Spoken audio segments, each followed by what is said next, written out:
Vous êtes chez moi. Le Crespordien. Il y a quelques jours. Tous les mêmes qui êtes ici. Disiez ce nom avec triomphe. Et aujourd'hui, vous le dites avec épouvante.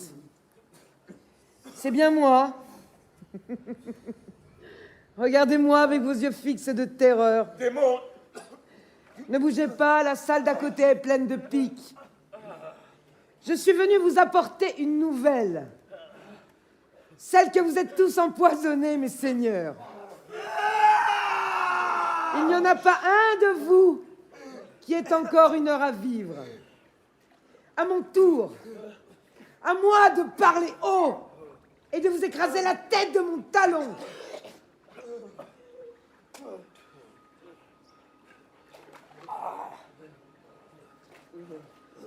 Geppo Liveretto, va rejoindre ton oncle Vitali, celui que j'ai fait poignarder dans les caves du Vatican. Ascanio Petrucci, ton cousin Pandolfo Tatan, celui que j'ai fait assassiner pour lui voler sa ville.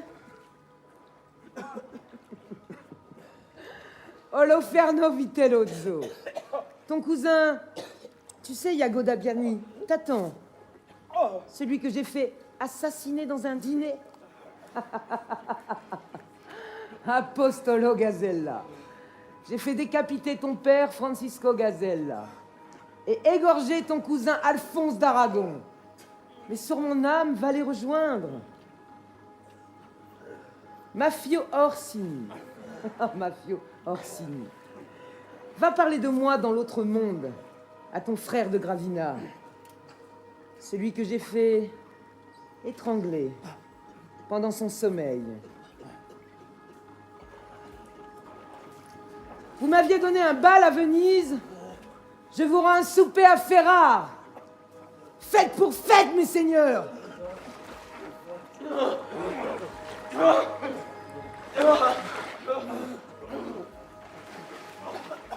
À mes jeunes amis depuis Venise, vous ne vous attendiez pas à cela, n'est-ce pas? Il me semble que je me venge. Et qui est-ce qui s'y connaît ici en vengeance? Gubetta, qu'en dis-tu? Ça n'est point mal pour une femme. Gubetta, confesse-les et vois ce qui peut encore être sauvé de chacun d'eux. Que ceux qui ont une âme y avisent. Mais ne sont-elles pas entre de bonnes mains? Ne suis-je pas la fille de notre Saint-Père le Pape? Gubetta, Rustighello, pressez-vous. Que ces messieurs à leur cercueil.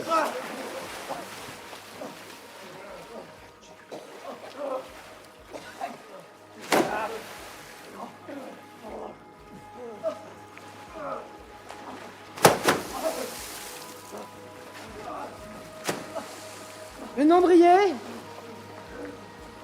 Il y en a bien 5. Vous arrachez les entrailles à une malheureuse femme. Et vous imaginiez qu'elle ne se vengerait pas? Geppo, voici ton cercueil. Mafio, voici le tien. Ascanio, Oloferno, Apostolo, voici les vôtres.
me doutais de tout. Gennaro, vous êtes empoisonné, vous allez mourir. Si je veux, j'ai le contrepoison. Dieu soit loué. Un mot, madame. Vous qui êtes experte en ces matières, y a-t-il encore assez d'élixir dans cette fiole pour sauver les gentilshommes que vous venez d'entraîner au tombeau? Mais il y en a à peine assez pour toi. Et vous ne pouvez pas en avoir d'autres. Je t'ai donné tout ce que j'avais. C'est bien. Que faites-vous? Que faites-vous? Ne jouez pas avec des choses si terribles. On n'a jamais assez tôt bu un contrepoison. Buvez! Mettez votre vie à l'abri, je vous ferai sortir du palais. Tout peut encore changer, tout peut encore s'arranger. Gennaro, il est nuit, demain matin vous serez loin de Ferrare. N'est-ce pas qu'il s'y fait ici des choses qui vous épouvantent? Buvez, buvez, partons. Il faut vivre, il faut vous sauver. C'est-à-dire que vous allez mourir, madame. Mais que dites-vous? Je dis que vous venez d'empoisonner traîtreusement 5 gentilshommes, mes amis, mes meilleurs amis par ici. Et parmi eux, Maffio Orsini, mon frère d'armes, qui m'a sauvé la vie à Vincennes, et avec qui toute injure et toute vengeance m'est commune. Je dis que c'est une action infâme que vous venez de faire là, qu'il faut que je venge Maffio et les autres, et que vous allez mourir. Que...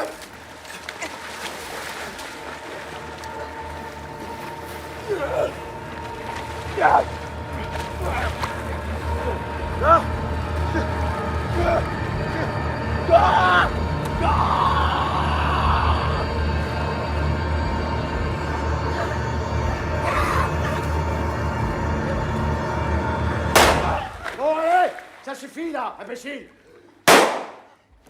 Faites votre prière, madame, et faites-la courte.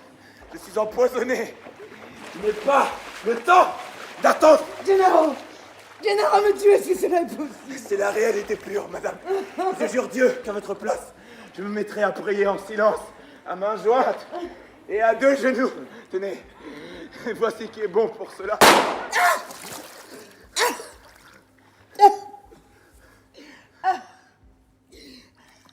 Gennaro me tue, est-ce que cela est possible? Parmi les plus terribles idées qui me traversent l'esprit, celle-ci ne me serait jamais venue. Mais attendez, j'ai quelque chose à vous dire. Vite! Sais-tu qui tu es? Et sais-tu qui je suis et combien je te tiens de près? Gennaro, le même sang coule dans nos veines. Tu as eu pour père Jean Borgia, duc de Gandia. Votre frère. Je suis donc votre neveu. Vous êtes ma tante. Et alors, c'est ma mère. Cette infortunée duchesse de Gandia.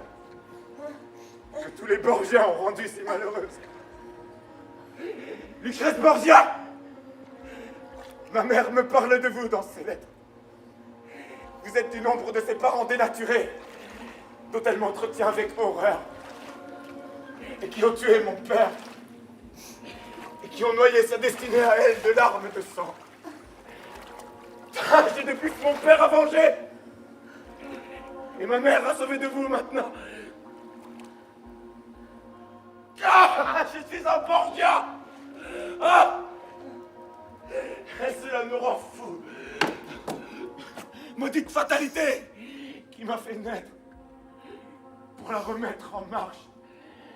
Écoutez-moi, Donna Lucrezia Borgia, vous avez vécu longtemps et vous êtes si couverte d'attentats que vous devez en être devenue odieuse et abominable à vous-même.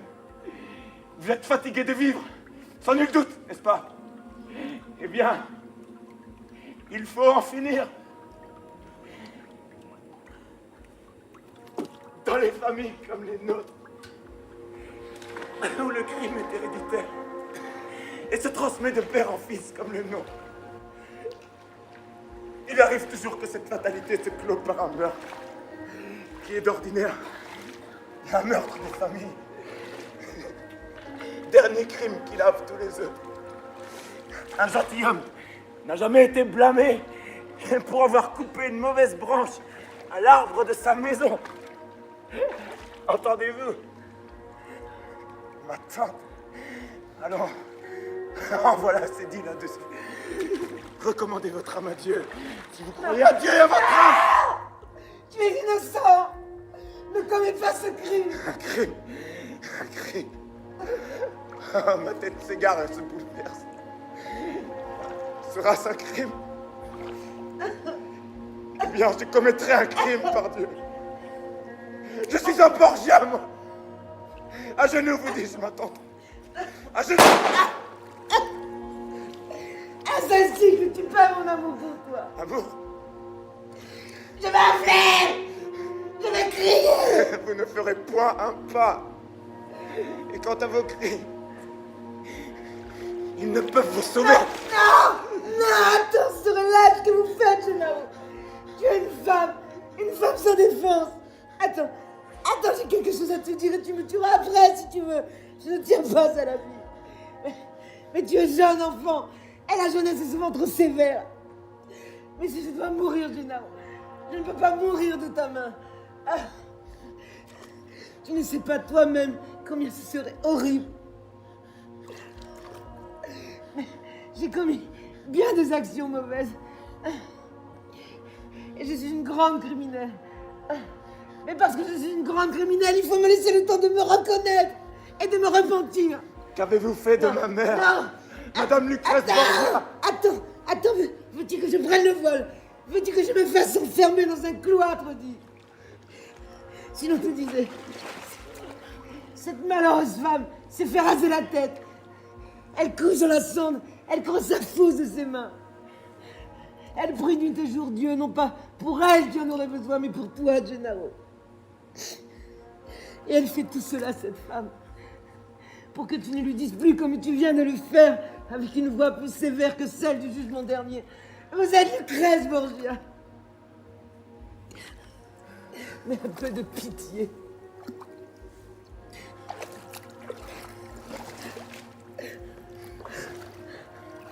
Il faut vivre. Toi pour me pardonner et moi pour me repentir. Et ce serait lâche, ce serait commettre un crime affreux, un meurtre, un assassinat. Et ça, tu ne le voudras pas. Tu ne le voudras pas. Hein?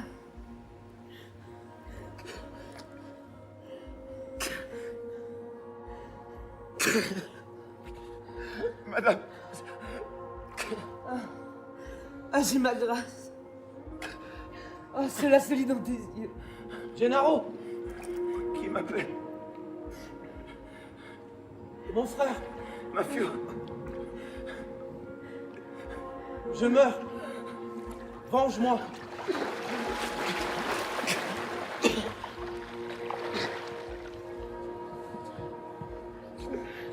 C'est dit. Je n'écoute plus rien. Vous l'entendez, madame? Il faut mourir. Attends. Non!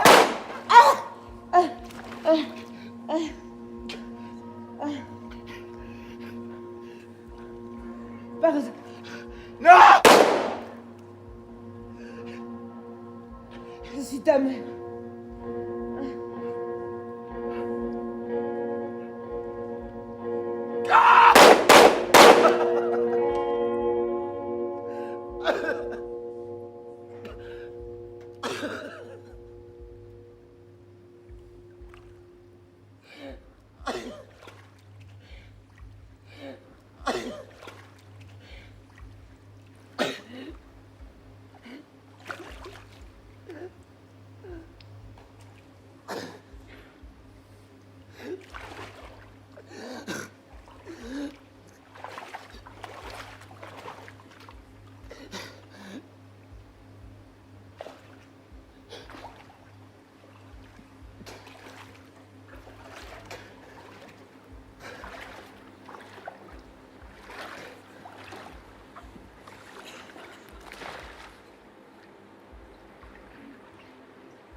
story of a child.